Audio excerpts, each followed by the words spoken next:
When Jarrell Pryor agreed to meet a woman he connected with online, he thought it was just a first date. He had no idea it would be his last night alive. Jarrell was a proud father, a girl dad. Now that little girl has to face a world without him. No more bedtime stories, no father-daughter dances, and one day, no dad waiting at the end of the aisle to walk her into a new chapter of life. What started as a simple night out allegedly ended in a deadly setup. Indianapolis police say Jarrell was ambushed, allegedly lured into a trap by the very woman he'd hoped to get to know. She reportedly was not alone. Detectives believe she was working with her boyfriend. An alleged plan to rob Jarrell turned violent and ended in murder. I'm Kennedy Walker, and I'll walk you through the chilling final moments of Jarrell Pryor's life and the twisted betrayal that left a community searching for justice. For this story, we take you to Indianapolis, Indiana, January 2025. According to court documents obtained by Law and Crime, Jarrell Pryor's murder began with a text and ended with an alleged deadly setup. Just hours before he was killed, police say Jarrell messaged a young woman he'd met online, 19-year-old Alexis Hawkins. The message was just 3 words: "When you free." The affidavit says Hawkins responded. She told him when she was available and agreed to go on a date. But here's where the story takes a dark turn. While she was allegedly texting Jarrell, Hawkins was reportedly messaging someone else on Instagram, her boyfriend, 18-year-old Brian Winston Jr. Investigators say Hawkins was working out the details of her date with Pryor while secretly coordinating with Winston behind the scenes. Jarrell had no idea, no clue that Hawkins was in a relationship or that anything could go wrong. It was just a date, and maybe, if things went well, a chance to meet up again. But police say it was never about the date, it was a trap. That night, Jarrell met Hawkins in person. They sat together in his car, and shortly before 1 a.m., Hawkins' boyfriend allegedly appeared and opened fire. Jarrell Pryor, just 26 years old, was shot and killed. A young father, now gone. His daughter, just 2 years old, left behind. As police began their investigation, they discovered the messages between Pryor and Hawkins. They then obtained a warrant to search Hawkins' Instagram account, and what they allegedly found raised even more red flags. Investigators say she searched phrases like news today near me, and shootings Keystone, all on the day of the murder. Police also discovered that Hawkins had allegedly messaged several people asking for a ride near the location of the shooting around the time Jarrell was killed. When detectives questioned Hawkins the following week, she allegedly claimed she couldn't remember much about that night. She reportedly insisted she didn't have a weapon and told police, "No weapon to say I did anything. My fingerprints aren't on anything." When asked if her fingerprints might be found inside of Jarrell's car, Hawkins reportedly replied, "It's not going to be on no weapon though." But the moment investigators asked about a message she sent saying she was going to make a, quote, play, Hawkins allegedly stopped talking and asked for a lawyer. She was arrested shortly after and charged with murder and robbery resulting in serious bodily injury. Winston was charged as well with murder, felony murder, and robbery. Now, Jarrell's family is left to pick up the pieces. His parents, once looking forward to watching their son become the man and father he aspired to be, are now raising the little girl he left behind. His mother, Tamika Wiley, told WXIN, "I'm broken inside." And just weeks ago, Jarrell's parents celebrated their granddaughter's 3rd birthday, a milestone that should have been filled with joy, laughter, and her father's love. Instead, it was a day marked by absence. No Jarrell, no hugs from dad, just a little girl too young to understand why her dad never came home. Justice may come in a courtroom, but for this family, the real sentence is living without Jarrell. And joining me to talk more about this is legal expert Andy Baldwin. Andy, thank you so much for joining me today. Let's just jump right in. How does a case like this typically move through the Indiana legal system once charges are filed? Well, the first thing that's going to happen is these 2 defendants are going to have to get lawyers. And so there's going to be an initial hearing very quickly, and the judge is going to find out, what are you guys doing about lawyers? And then the real work begins. And because in a case like this, I think you really need to get some quick action with your lawyers and figuring out what you're going to do. A lot of times in my world, you have some time to kind of dig into the facts, dig into the evidence, and see exactly what the state has. But in a case like this, when you have 2 people that are co-defendants, you may need to go to the prosecutor to get that deal first if you are in fact guilty. And what are the first steps that prosecutors take after an arrest in a homicide case? What do you think they're doing right now behind the scenes? Oh, prosecutors, once the charge is filed, they really just depend on their detectives and their investigators to take the lead role in terms of gathering evidence. And they'll be communicating, the prosecutor will be communicating with the detectives and saying, hey, maybe I want you to go get a geo tracking off of one of the cell phones to make sure where they are, things like that. But these are one of the detectives on this case is pretty well known throughout Indianapolis as a very good homicide detective, and he's probably doing a good job on his own of figuring out what needs to be done. And can you walk us through just how police build a case using digital communications like texts and DMs via social media? Because I know that that was crucial in this case, according to court documents. Yeah, it's usually bad news for defense lawyers nowadays because it's the phone that you carry around contains geo tracking information. So if they want to know where you were at certain times, they can locate that. So that's a problem.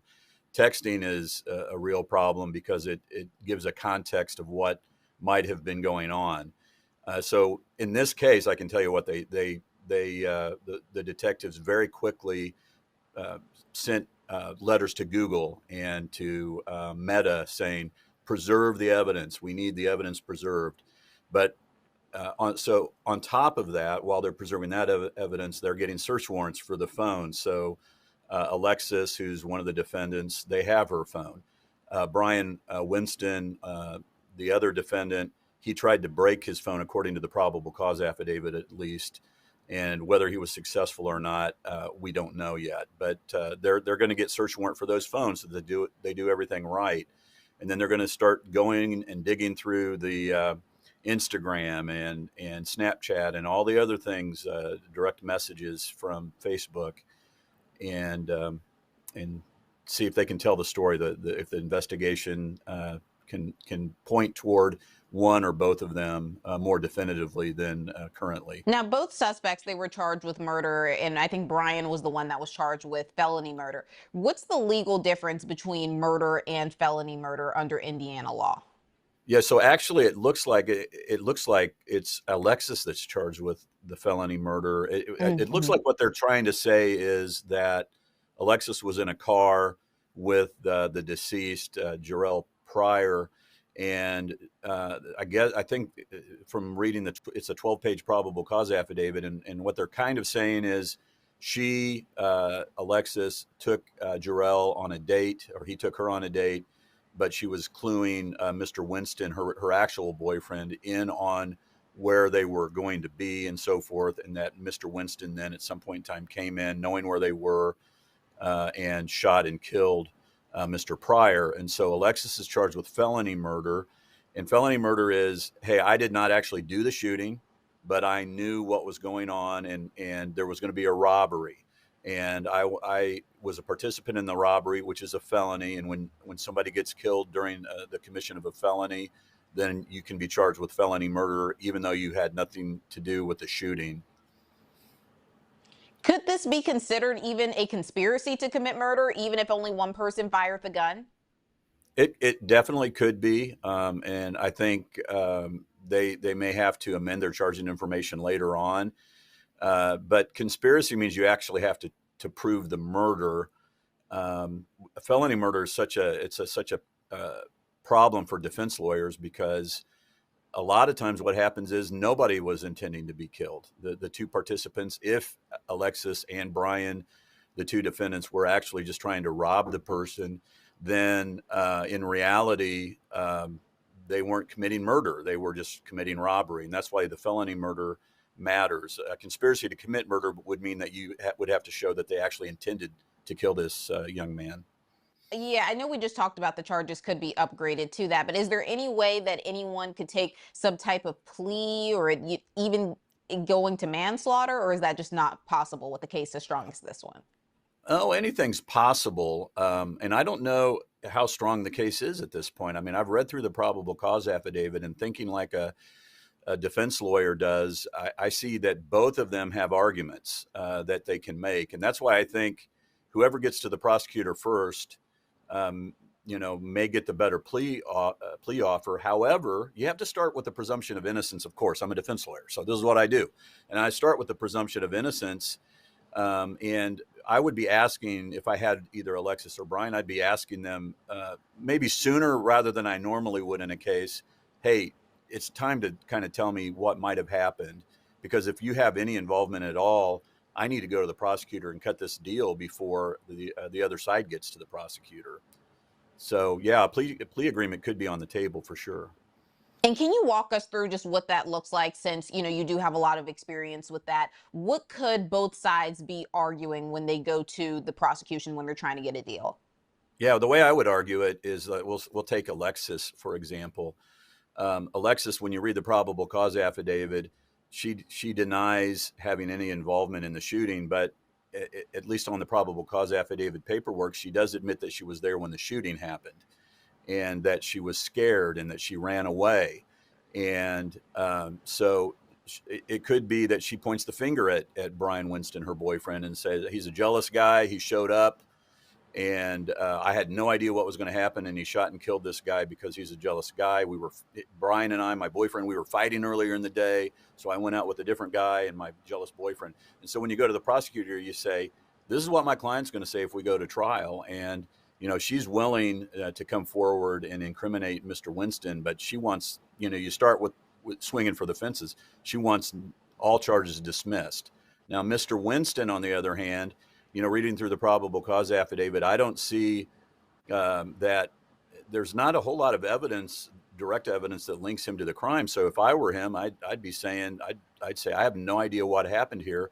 Alexis, my girlfriend, she leads kind of a wild life. I mean, when you read the probable cause affidavit, Kennedy, you see that Alexis's mom kicked her out of the house because Alexis was hanging out with pimps, and that's her own words, the mom's words, and other kind of ne'er-do-wells.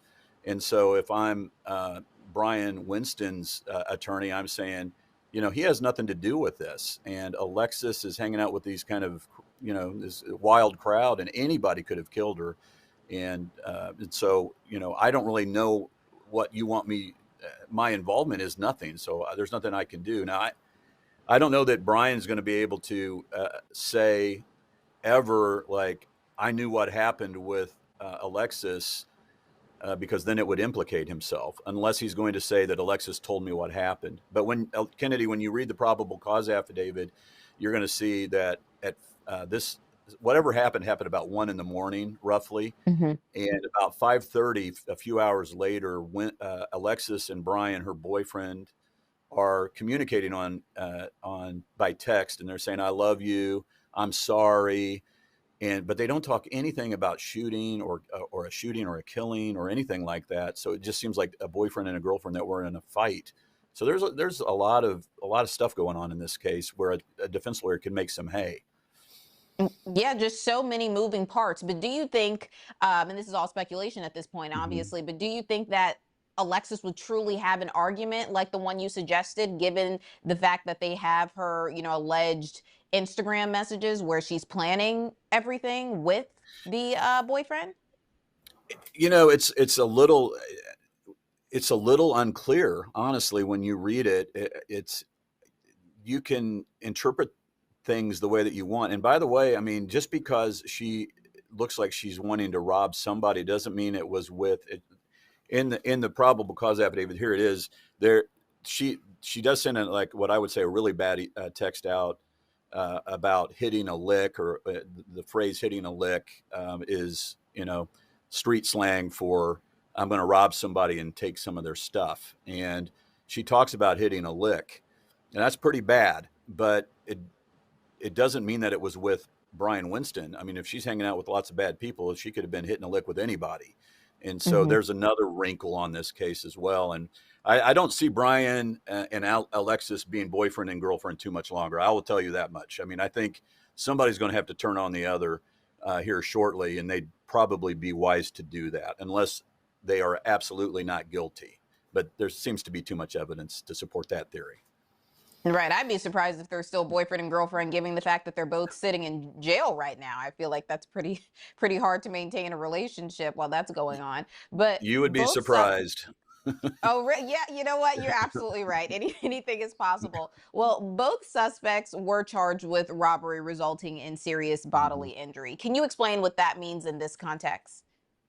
Yeah, it's not very complicated. It is kind of what it says that it is. When you are committing a robbery and you know hit somebody with the butt of a gun or you shoot them, and Indiana has a definition for serious bodily injury, and if they meet the definition, the person that's hit or shot meets that definition by their injuries, then you would be charged with robbery causing serious bodily injury in the course of that robbery. And it's prosecutors are going to throw everything against the wall typically and see what sticks because they don't know how the thing's going to shake out ultimately. And we just spoke about the possibility of one of the suspects taking a deal, but is it possible that only one of the suspects could be convicted while the other one is just acquitted? Yeah, that sometimes that happens. Sometimes what happens, you will, as a lawyer, you go in and you get the deal first because typically you're going to get the better deal. But I've seen it happen before where the person goes in, gets the deal, testifies against the co-defendant, and then the co-defendant walks. Or Wow. the case falls apart and the prosecution offers a better deal than the first person. And so then the lawyer feels kind of bad about that. Like, well, maybe I should have not pled that thing out. So there's a lot of strategy on the defense side right now. Whoever they hire, whatever public defender they end up with, those people right at the beginning of a case like this, it's very crucial to plan it out in a smart way. How does intent factor into a case where one suspect, allegedly lured the victim and another one allegedly pulled the trigger?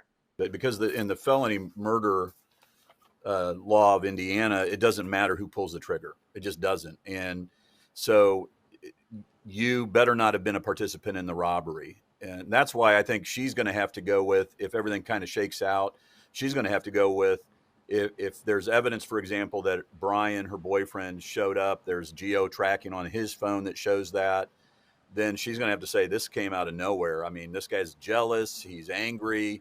He came in and shot, and I left. And then when I told him later in the morning, when I told my boyfriend at 4:30 or 5:30 in the morning that I loved him, that's because I'm scared. I don't want him to think. Those are the kind of things that she's going to have to say in order to not be implicated in the robbery. But then again, like you said, Kennedy, there's text messages and internet evidence that she's planning to hit a lick or to rob somebody. And so that becomes very difficult. Then you're going to say, well, I was going to, that's not the robbery I was talking about. It was a different robbery. And boy, once you start slicing that onion down, it's not very good usually for the client. How do courts authenticate that type of digital evidence, like those Instagram DMs and the Google search history? That's a great question. And we defense lawyers are always battling to, you know, cause a judge to maybe throw out that evidence, but it's really not that complicated. You get Google involved. There's a business record. They prepare. They send it to the prosecutor. They send it to you, and there's really not a whole lot you can do about it. You can question who was on the device at the time and maybe it wasn't my client that sent that stuff out. It was her sister or something like that, or a neighbor. But the authentication process is actually not that complicated. Now, both suspects, they are teenagers. Does their age impact how they'll be tried in Indiana? Are judges or juries more lenient when it comes to young defendants in violent crimes? It's a great question, and I think in today's world it matters less and less about the age. As once you hit 18, I think juries, they just want to see the facts and they want to see, did the state prove its case beyond a reasonable doubt. Judges at sentencing time, it may have impact on them in terms of whether or not they're going to be a little bit more lenient on a sentence should there be a conviction. And the really, I'd say if anybody's going to care about the age, it might be the prosecutor. The prosecutor might, if it's a close call on whether to pull the trigger on a plea agreement, the prosecutor's looking at the case, or maybe we might lose this case. Some of the facts may not go down the right way. So it's a young person, and they can start to psychologically think maybe we can give this person a little bit of a break, and it could have some impact on the prosecutor's decision in terms of a plea. And the prosecutors, they are trying to prove, a setup. What evidence matters the most? I'd say that internet texting evidence, geo-tracking evidence. I think that's going to matter. I think if the one of them turns on the other, that's obviously going to matter.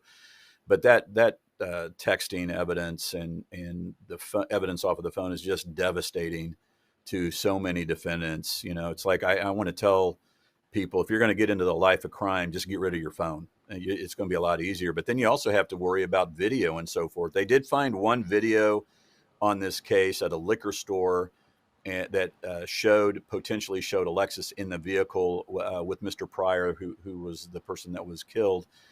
But Mr. Winston, her boyfriend, was not in that video. But we don't know if there was flock video of the car leaving or anywhere else. So there's still more to come, I'm sure.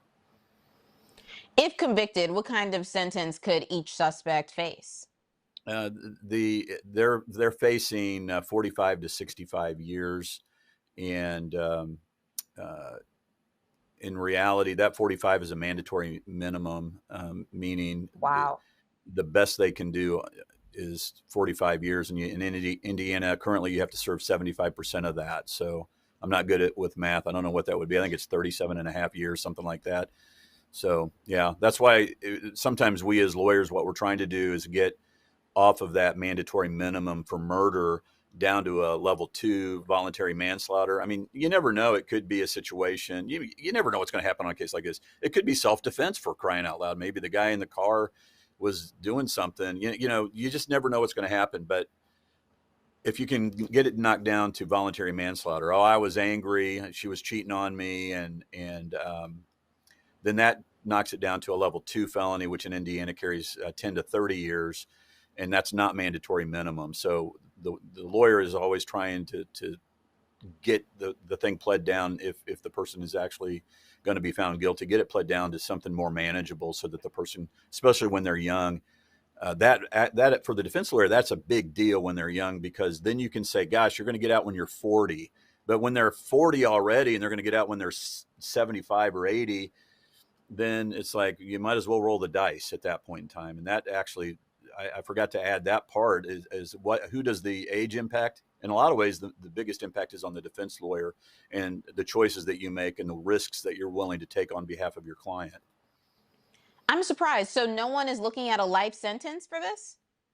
They're not in Indiana. There's two above murder. You can file for what we say LWOP, or life without possibility of parole, or the death penalty. And the death penalty doesn't seem to apply here, but LWOP could apply, and potentially, if the prosecutor wanted to pursue that. It just never happens.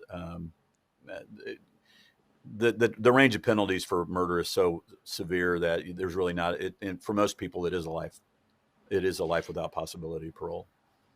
Could the victim's family pursue a civil case in addition to a criminal trial? Sure, they could. Normally, that doesn't happen just because they don't have any money, and but it does happen on occasion, but not typically. Lastly, what role does public interest or media attention play in how prosecutors handle this case? There's no way for this to get tossed out of the city, right, because of the media attention? Not anymore.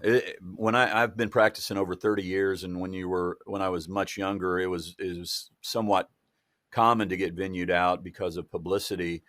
But because of the internet and so forth, it's like, where are you going to go? You can't go anywhere. I mean, the thing gets publicity everywhere it goes. And by the way, when you get into the courtroom and you're in with a jury, what judges know and what defense lawyers and prosecutors know is, you would be amazed at how many people just don't know about the case, no matter how big it is. I've been in some very high profile cases, and you get in there and the people are like, yeah, I've never heard of it. And we're all just shocked at that. And on a case like this, it's getting some publicity in Indianapolis for sure, but it's not, next week there'll be 2 other murders, and those will be the flavor of the day at that point in time in terms of publicity. Right. Well, this is a case that we will definitely be following. Andy, thank you so much for coming on today. Thank you, Kennedy. I appreciate it. Both Winston and Hawkins are being held at the Marion County Jail without bond. For Law and Crime, I'm Kennedy Walker.